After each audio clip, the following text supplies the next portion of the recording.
देखा जाएगा। एक चर्चा और हो रही है और ये बात मैंने भाव से सीखी। भाव कहते हैं कि मोदी के भाषण को अनुपम बहुत गौर से सुना करो, क्योंकि ठीक है लंबे हो जाते हैं, डेढ़ डेढ़ घंटा बोलते रहते हैं, कमाल का उनके अंदर स्टैमिना है, हम लोग के अंदर इतना सुनने का स्टैमिना नहीं है। लेकिन हकीकत ये है कि सब बड़ी इतना विजनरी आदमी जल्दी आपको मिलेगा नहीं। अच्छा देखें, मैं देख रहा था और बड़ी चर्चा भी इस बात की कि कल अपने 75 मिनट के भाषण में देखिए उन्होंने चेतावनी भी दी, कुछ बताया भी। अमित शाह के बारे में भी आज बात करेंगे कि अमित शाह जब पार्लियामेंट से गायब थे तो क्या कर रहे थे, और मोदी ने अपने भाषण में क्या बताया और क्या चेतावनी दी, उस बारे में भी चर्चा करेंगे। आज अटल जी की पुण्यतिथि है, उनके बारे में भी बात करेंगे। तो साहब उन्होंने युवाओं का नाम 75 मिनट के भाषण में 43 बार, यानी 43 टाइम्स इन 75 मिनट्स लिया, यानी हर डेढ़ पौने 2 मिनट बाद वो यूथ पावर की बात कर रहे थे। क्यों? देखिए साहब, आंकड़े बताते हैं कि 2029 के चुनाव तक 40 करोड़ ऐसे वोटर तैयार हो जाएंगे जिनको आज आप जिंजी कहते हैं, और मतलब करीब करीब 27% 28% पूरी पॉपुलेशन की, और 30 करोड़ तो उसमें ऐसे बच्चे होंगे जो 2000 या 2000 के बाद पैदा हुए।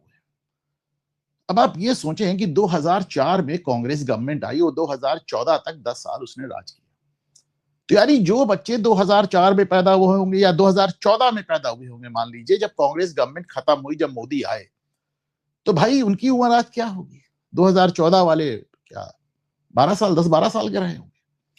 तो उनको कुछ याद है नहीं, उन्हें याद नहीं है कि कांग्रेस गवर्नमेंट कैसे थी, कोलिशन गवर्नमेंट कैसी थी, ताकतवर गवर्नमेंट नहीं होती है तो क्या होता है। एक बार मायावती ने कहा था कि हमको मजबूत सरकार नहीं मजबूर सरकार चाहिए, तो मजबूर सरकारें कैसे काम करती है ये सब उन्होंने ना देखा ना जानते हैं। अब या वो पेरेंट्स से सुने, पेरेंट्स कितना ही बता रहे हैं आज की तारीख में। दूसरी बात, पेरेंट्स की बातों पे जेंजी को कितना ही भरोसा होगा, टीचर्स के ऊपर ज्यादा भरोसा होता है।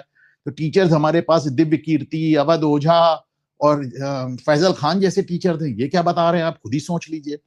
फिर सोशल मीडिया और इंस्टाग्राम से सुनो, तो सोशल मीडिया और इंस्टाग्राम को जो एल्गोरिथम है वो कैसी घटनाओं की तरफ, वो कैसी खबरों की तरफ बच्चों को ले जा रहा है, ये भी हमको मालूम है। तो इसको देखते हुए नरेंद्र मोदी साहब ने एक फ्री कोचिंग सेंटर का भी ऐलान किया, जिसका मुझे मानना है कि it can prove to be a master stroke. देखिए मैं इस सब शब्दों का इस्तेमाल बहुत रेयरली करता हूं, मास्टर स्ट्रोक, बड़ा होने वाला है तो लेकिन ये मास्टर स्ट्रोक हो सकता है अगर फ्री कोचिंग को आप कायदे से चलाएं। अरे मेरा मानना है कि साहब बच्चों को वो बताइए जिस अंदाज में उन्हें समझ में आए। बात बात में अंबेडकर की बड़ी बात होती है, अंबेडकर ने मनुस्मृति जला दिया, फलाना ढिकाना। अरे बताइए कि अंबेडकर ने कहा था आर्य आक्रांता थ्योरी यानी आर्य निर्विशन थ्योरी बकवास है, कोई कहीं से नहीं आया।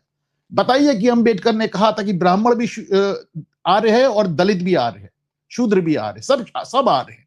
बताइए कि अंबेडकर ने कहा था कि 1947 में यहाँ के आखिरी मुसलमान को पाकिस्तान भेज देना चाहिए, वरना ये देश कभी ठीक से नहीं चलेगा। बताइए, ये बात बड़ी अनकंफर्टेबल ट्रूथ है, पर बताइए लोगों को समझ में आए कि अंबेडकर ने और क्या क्या कहा था। वरना अभी मेरे अपने एक्सपीरियंस है, मैं आज तक के लोगों से मिलता हूं, या तो बच्चे बिल्कुल उनको कुछ पता नहीं होता, पता होता तो एक तरफा बात पता होती, तो उन्हें दोनों तरफ की बातें बताइए।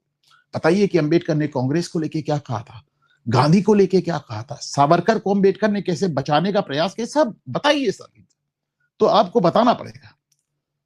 दूसरी बात, जैसे एक नरेंद्र मोदी जी ने एक बात कही याद रखिएगा, जब आप कोचिंग सेंटर बना रहे हैं तो आपको अवध ओझा, फैजल खान और दिव्य कीर्ति का कोचिंग सेंटर नहीं बनाना, आपको उसके पैरेलल एक बनाना है। आपको अरुण शौरी ऐसा बनाना है, जैसे एमिनेंट इंटेलेक्चुअल्स। अरुण शौरी की बार बार वो किताब में रेफर करता हूं, अंग्रेजी हिंदी दोनों में उपलब्ध, लीजिए पढ़िए। क्योंकि मुझे लगता है कि अरुण शौरी और सुब्रमण्यम स्वामी दो एक ऐसे लोग हैं जिनको हैंडल करना बड़ा मुश्किल है। अरुण शौरी को तो फिर भी आप हैंडल कर सकते हैं, सुब्रमण्यम स्वामी एकदम लूज कैन है, उनको हैंडल करना असंभव है। लेकिन दोनों काम बड़ा बड़े किए।